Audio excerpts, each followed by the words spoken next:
মুর্শিদাবাদের নবাবের মাথায় মাঝে মাঝে উদ্ভট খেয়াল ভর করত, তাই নিয়ে পড়ে যেত চারদিকে হইচই। একদিন নবাব রাজা কৃষ্ণচন্দ্রের কাছে দূত মারফত আদেশ পাঠালেন, তিনি যেন নবাবের দরবারে যোগ্যতা সম্পন্ন কিছু জ্যোতিষী পাঠিয়ে দেন। নবাব তাদের কাছে জানবেন মাটির তলায় কি আছে। রাজা কৃষ্ণচন্দ্র পড়লেন মহা ফাঁপড়ে। তবু তাবর কিছু পণ্ডিত মুর্শিদাবাদের নবাবের কাছে দিলেন পাঠিয়ে। তারা কিন্তু কেউ নবাবকে সন্তুষ্ট করতে পারলেন না, ফলে সবাই কারারুদ্ধ হলেন। এ সংবাদ রাজার কাছে পৌঁছলে তিনি বিষণ্ণ মনে দিন কাটাতে লাগলেন। গোপালের চোখে রাজার এই বিষণ্ণতা ধরা পড়ল। গোপাল রাজার কাছ থেকে তার দুশ্চিন্তার কথা জানতে পারলেন। বললেন, মহারাজ, আপনি দুশ্চিন্তা করবেন না, আমি দু একদিনের মধ্যে এর একটা ফয়সালা করছি। এই বলে খাটের এক পায়া নিয়ে তাতে কয়েক ফেটটা লাল শালু কাপড় জড়িয়ে নিলেন। তারপর পণ্ডিত সেজে মুর্শিদাবাদের নবাবের দরবারে হাজির হলেন। নবাবকে কুর্নিশ করে গোপাল বললেন, জাহাপানা, আমি রাজা কৃষ্ণচন্দ্রের নির্দেশে আপনার কাছে এসেছি। আমার হাতে আছে শ্রেষ্ঠ পুরাণ, এই খট্টাঙ্গ পুরাণ।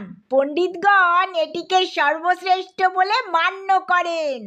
এই বলে গোপাল অং বং চং করে সংস্কৃত ভাষার নকল করে গলা ছেড়ে কিছু বলতে থাকলেন। নবাব তার কিছুই বুঝতে না পেরে বললেন, পণ্ডিত মশাই, আপনি বাংলায় বলুন, এর অর্থ কি?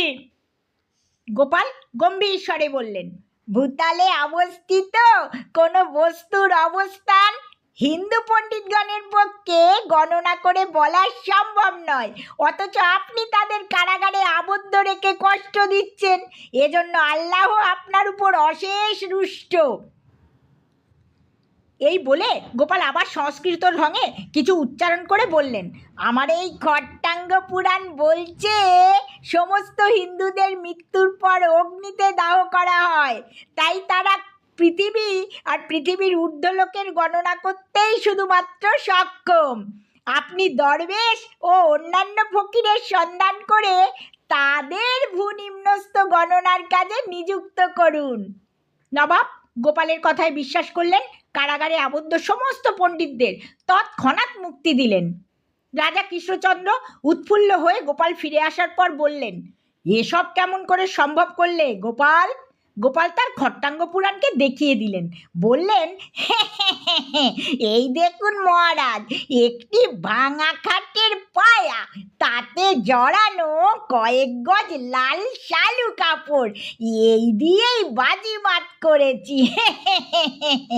কৃষ্ণচন্দ্র আহ্লাদিত হয়ে গোপালকে প্রভূত অর্থে পুরস্কৃত